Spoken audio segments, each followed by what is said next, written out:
अस्सलाम वालेकुम दोस्तों। वो दो यार सी, एक वावा तेज सी ते एक सीधा जिहा सीगा। जिहड़ा तेज सी ना ਉਹਨੂੰ एक ਵਿਆਹ ਦੀ ਦਾਵਤ आ गई। ਉਹਨੇ ਨਾਲ ਦੇ ਨੂੰ ਵੀ ਕਿਹਾ ਯਾਰ ਕੱਲ ਨੂੰ ਆਣਾ ਰਿਸ਼ਤੇਦਾਰਾਂ ਦਾ ਸਾਡਿਆਂ ਦਾ ਵਿਆਹ ਵਾ ਤੇ ਤੂੰ ਮੇਰੇ ਨਾਲ ਚੱਲ। ਉਹ ਜਿਹੜਾ ਹੁਣ ਦੂਸਰਾ ਸੀ ਉਹ ਸਿੱਧਾ ਜਿਹਾ ਸੀਗਾ। ਉਹਨੇ ਕਿਹਾ ਚੱਲ ਤੁਰਾਂਗੇ, ਕਿਹੜੀ ਗੱਲ ਆ, ਕਿੰਨੇ ਕੁ ਵਜੇ ਜਾਣਾ। ਉਹਨੇ ਕਿਹਾ ਸਵੇਰੇ ਸਵੇਰੇ ਚੱਲ ਜਾਣਾ ਆਪਾਂ ਤੇ ਉੱਥੇ 3-4 ਵਜੇ ਪਹੁੰਚ ਜਾਾਂਗੇ।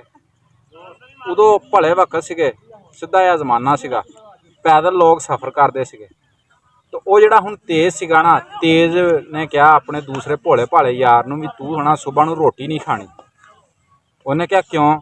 ਉਹਨੇ ਕਿਹਾ ਆਪਾਂ ਜਾ ਕੇ ਆਣਾ, ਜਿਨ੍ਹਾਂ ਦੇ ਘਰ ਪ੍ਰਾਹੁਣੇ ਜਾਣਾ ਉਹਨਾਂ ਦੇ ਘਰੋਂ ਹੀ ਰੋਟੀ ਖਾਵਾਂਗੇ। ਉਹਨੇ ਕਿਹਾ ਠੀਕ ਆ। ਉਹ ਹੁਣ ਨਿਹਾਰ ਮੂੰਹ ਤੁਰ ਪਏ ਉੱਥੋਂ ਭਾਈ ਪੈਦਲ। ਗਰਮੀਆਂ ਦੇ ਦਿਨ ਸੀਗੇ, ਚੰਗੀ ਉਹਨੂੰ ਭਾਈ ਭੁੱਖ ਲੱਗੀ, 12-1 ਦਾ ਟਾਈਮ ਹੋ ਗਿਆ। ਉਹ ਹੁਣ ਭੋਲਾ ਜਿਹਾ ਕਵੇ ਯਾਰ ਮੈਨੂੰ ਤਾਂ ਭੁੱਖ ਬੜੀ ਲੱਗੀ, ਕੁਛ ਕਰ। ਉਹਨੇ ਕਿਹਾ ਯਾਰ ਇੱਥੇ ਕਿਹੜਾ ਕੋਈ ਸ਼ੈ ਹੈਗੀ ਜਿਹੜੀ ਤੈਨੂੰ ਮੈਂ ਖਵਾ ਦਾਂ।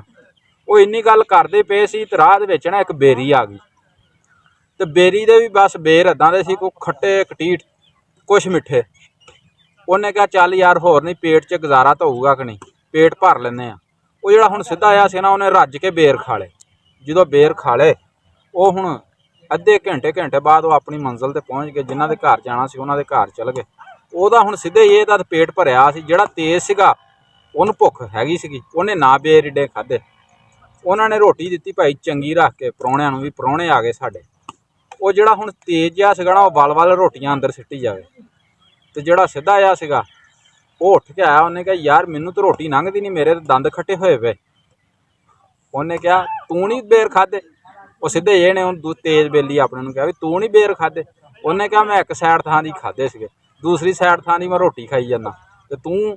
ਉਹਨੇ ਕਿਹਾ ਮੈਂ ਇੱਕੋ ਰਨ ਘਾਤਾ। ਤੇ ਨਾਲ ਹੀ ਉਹਨੇ ਕਿਹਾ, ਉਹਨੇ ਭੈਣ ਯਕੀਆਂ ਮੂੰਹ 'ਚ ਵੀ ਕਰਨੋਂ ਨਹੀਂ ਹਟਦੇ। ਕਈ ਬੰਦਿਆਂ ਦੀ ਮਿਸਾਲ ਇੱਦਾਂ ਦੀ ਆ, ਇਹ ਕੋਈ ਨਾ ਕੋਈ ਨੁਕਤਾ ਇੱਦਾਂ ਦਾ ਰੱਖ ਹੀ ਲੈਂਦੇ ਆ ਵੀ ਅਗਲੇ ਨੂੰ ਗੇੜੇ ਦੇ ਵਿੱਚ ਫਸਾ ਲੈਂਦੇ ਆ। ਗੱਲ ਚੰਗੀ ਲੱਗੀ ਹੋਵੇ ਵੀਡੀਓ ਲਾਈਕ ਕਰਿਓ, ਚੈਨਲ ਨੂੰ ਸਬਸਕ੍ਰਾਈਬ ਕਰੋ ਜੀ। ਮੈਂ ਤੁਹਾਡਾ ਆਪਣਾ